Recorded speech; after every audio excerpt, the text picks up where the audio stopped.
the summer of 2003, events in the northeastern United States involving a strange human like creature sparked brief local media interest before an apparent blackout was enacted. Little or no information was left intact, as most online and written accounts of the creature were mysteriously destroyed. Primarily focused in rural New York State and once found in Idaho, self proclaimed witnesses told stories of their encounters with a creature of unknown origin. Emotions ranged from extremely traumatic levels of fright and discomfort to an almost childlike sense of playfulness and curiosity. While their published versions are no longer on record, the memories remained powerful. Several of the involved parties began looking for answers that year.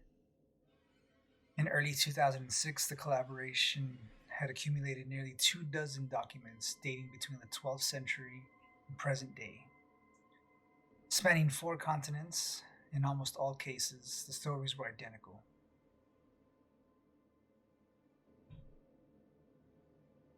A suicide note from 1964 read, "As I prepare to take my life, I feel it necessary to assuage any guilt or pain I have introduced through this act. It is not the fault of anyone other than him, for once I awoke and felt his presence, and once I awoke and saw his form. Once again I awoke and heard his voice and looked into his eyes. I cannot sleep without fear of what I might awake to experience. I cannot ever wake. Goodbye." Found in the same wooden box were 2 empty envelopes addressed to William and Rose, and one loose personal letter with no envelope. "Dearest Linny, I have prayed for you. He spoke your name." Next was a journal entry translated from Spanish in 1880. "I have experienced the greatest terror. I have experienced the greatest terror. I have experienced the greatest terror. I see his eyes when I close mine. They are hollow, black. They saw me and pierced me. His wet hand, I will not sleep. His voice." A mariner's log from 1691. "He came to me in my sleep. From the foot of my bed I felt a sensation. He took everything. We must return to England. We shall not return here again at the request of the Rake." From a witness in 2006. 3 years ago, I had just returned from a trip from Niagara Falls with my family for the 4th of July. We were all very exhausted after a long day of driving, so my husband and I put the kids right to bed and called it a night. At about 4 a.m., I woke up thinking my husband had gotten up to use the restroom. I used the moment to steal back the sheets, only to wake him in the process. I apologized and told him I thought he got out of bed. When he turned to face me, he gasped and pulled his feet up from the end of the bed so quickly his knee almost knocked me out of the bed. He then grabbed me and said nothing. After adjusting to the dark for half a second, I was able to see what caused the strange reaction. At the foot of the bed, sitting and facing away from us, there was what appeared to be a naked man or a large hairless dog of some sort. Its body position was disturbing and unnatural, as if it had been hit by a car or something. For some reason, I was not instantly frightened by it, but more concerned as to its condition. At this point, I was somewhat under the assumption that we were supposed to help him. My husband was peering over his arm and knee, tucked into the fetal position, occasionally glancing at me before returning to the creature. In a flurry of motion, the creature scrambled around the side of the bed and then growled quickly in a flailing sort of motion right along the bed until it was less than a foot from my husband's face.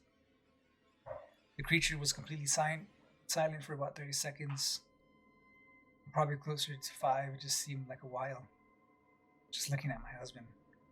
The creature then placed its hand on his knee and ran into the hallway leading to the kids' rooms. I screamed and ran for the light switch, planning to stop him before he hurt my children. When I got to the hallway, the light from the bedroom was enough to see it crouching and hunched over about 20 feet away. He turned around and looked directly at me, covered in blood. I flipped the switch on the wall and saw my daughter, Clara. The creature ran down the stairs while my husband and I rushed to help our daughter. She was very badly injured and spoke only once more in her short life. She said, "He is the Rake." My husband drove his car into a lake that night. While rushing our daughter to the hospital, they did not survive. Being a small town, news got around pretty quickly. The police were helpful at first, and the local newspaper took a lot of interest as well.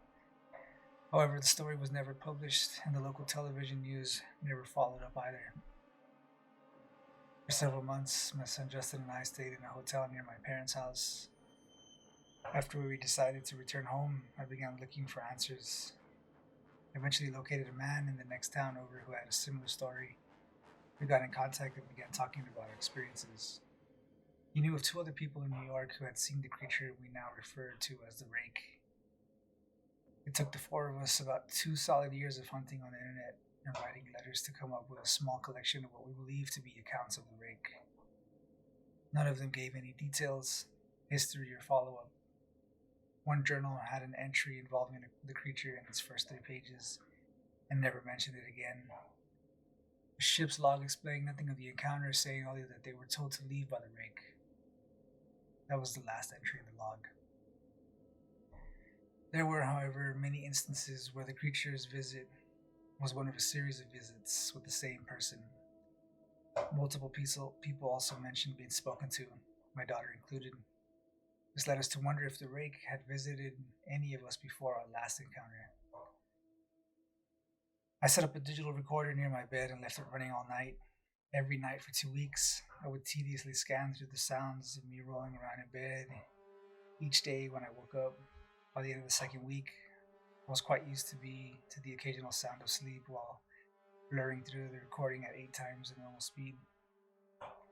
This still took almost an hour every day. On the first day of the 3rd week, I thought I heard something different. What I found was a shrill voice. It was the Rake. Can't listen to it long enough to even begin to transcribe it. I haven't let anyone listen to it. All I know is that I've heard it before, and I now believe that it spoke when it was sitting in front of my husband.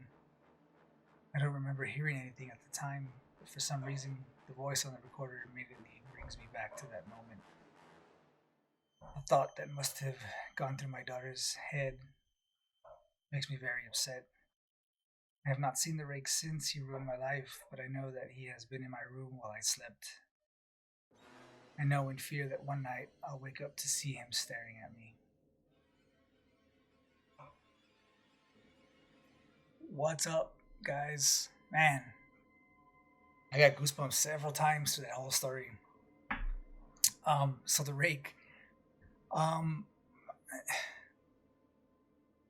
I've spoken to a lot of people that would know and that are much more in the know about cryptozoology and demons and such, that have said that they're not too sure about whether the Rake is real or not, or whether people have, they've had people come to them with Rake stories and such, but based off the research that they've done and things like that, they have never found any other kind of evidence of it existing. Similarly to what was read in the story, there just wasn't enough information out there aside from a few people that have had small incidents with it as well. I'm kind of on the fence in trying to find information about it for this recording. It was very scarce information, a lot of just kind of stories and stuff that people made up and whatever. Aside from little encounters here and there, it was very hard to find anything related to it. So I don't know. I'm curious to know what you guys think about it as well. It's definitely interesting. It's extremely terrifying if it does exist, and that it just appears to you when you're sleeping or wherever. It's all very interesting, but I don't know. I just don't know. You guys definitely let me know what you guys think in the comment section if you have any stories or anything. You know of anybody that's heard anything about it, anything. Like I mentioned, it's extremely rare. There's nothing really on it on the internet aside from like made up stories and like creepy pasta stuff, and like chat boards. People make up stories. That's how a lot of these things got created. Um, yeah, I mean, you guys let me know because I'm at a loss for as well. But yeah, I appreciate you guys stopping in for another episode. Be looking out for new episodes of the Truth Defender podcast. All our social media is down below. Twitter, Instagram, locals.com. Twitch is where we do our shows. The podcast, that's where they go live. So if you guys want to send in any questions and have them answered live while I'm interviewing guests, you can do that on Twitch. I'm streaming the shows live on Twitch, and you guys can type up questions in there, and as we're interviewing, I can read them, and I can ask the guests while we're recording. So that way you can get your questions answered live, like in the moment, and then that'll be edited and everything. We'll put the show up on YouTube, which is great. So that way you can ask questions of the guests as well as we're interviewing them, and you don't have to put all the questions in the comments, and then I can reach out to them and this and that. It just takes longer. But while we're doing the show live, you can ask questions on Twitch. I'll ask them live. You get your answer live. Great all around. So that link is down below as well. Yeah, and if you guys have any questions or recommendations or anything, shoot me an email, thetruthDefender1776@gmail.com. We'll get those up and running. If you guys want to come on the show as well, you got any kind of great stories, let me know. We're doing that as well. I'm going to be having a guest, which is a coworker of mine that I work with. Their family and everything comes from Mexico, so they have a lot of great stories about witches and the Santa Muerte that they have out there. Just some crazy stories. Their family's from a small town in Mexico. So we're just waiting to get that set up as well. Charlie Robinson's going to be coming back on the show. Reverend Bill Bean as well is coming back on to talk about the Mandela effect. We're rocking and rolling now. We're just getting things set up. It's just a matter of locking down dates for guests and stuff. So be looking out for that. You guys can catch us on the go as well, like always. Spotify, Google Podcasts, Apple Podcasts, iHeartRadio, locals.com, Twitch, Discord, all that good stuff. So we're getting rolling. Check us out on Facebook as well, the Truth Defender podcast. So yeah, guys, appreciate it. You guys stay safe out there, stay blessed, and most of all, stay frosty.